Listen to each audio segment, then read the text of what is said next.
সক্রিয় মৌসুমি বায়ুর প্রভাবে রাজধানী সহ দেশের বিভিন্ন এলাকায় বৃষ্টি হচ্ছে।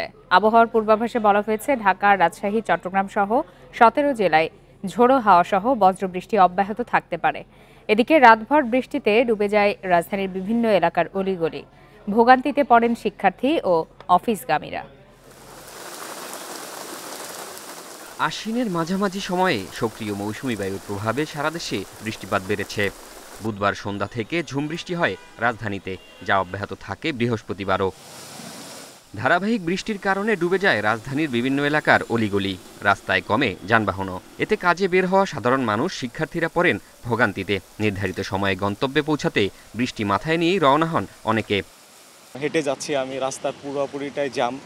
আমি যেদিক থেকে যেতে যাচ্ছি পানিবদ্ধতা একটা আছে। সময় বেশি বরাদ্দ নিয়ে বের হতে হয়, এজন্য বিভিন্ন সমস্যায় পড়ে, যেমন জুতাটা ভিজে গেছে, অফিসে গিয়ে সারাদিন ভেজা জুতা পরে থাকতে হবে। যানজট লেগে আছে রোডে, স্বাভাবিকভাবে চলা যাচ্ছে না।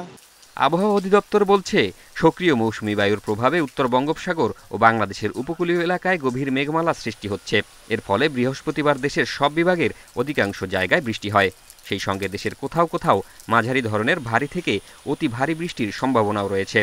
মৌসুমী বায়ু এবং লঘুচাপের যে প্রভাব আমরা আশঙ্কা করছি, সেইখান থেকেই মোটামুটি এই বৃষ্টির প্রবণতা হচ্ছে। দক্ষিণের যে বঙ্গোপসাগর, সেখান থেকে প্রচুর জলীয় বাষ্পের একটা যোগান হচ্ছে। সেই জন্য কিন্তু দক্ষিণাঞ্চলে যে জেলাগুলো আছে, সেই জেলাগুলোতে আমাদের বৃষ্টিপাতের প্রবণতা তুলনামূলকভাবে অন্য অঞ্চলের চাইতে বেশি হচ্ছে। দেশের উপকূলীয় এলাকা, উত্তর বঙ্গোপসাগর ও সমুদ্র বন্দরগুলোর উপর দিয়ে ঝোড়ো হাওয়ার কারণে চট্টগ্রাম, কক্সবাজার, মোংলা ও পায়রা সমুদ্র বন্দরকে 3 নম্বর স্থানীয় সতর্কতা সংকেত দেখিয়ে যেতে বলা হয়েছে। জাহিদুল ইসলাম, ইন্ডিপেন্ডেন্ট নিউজ, ঢাকা।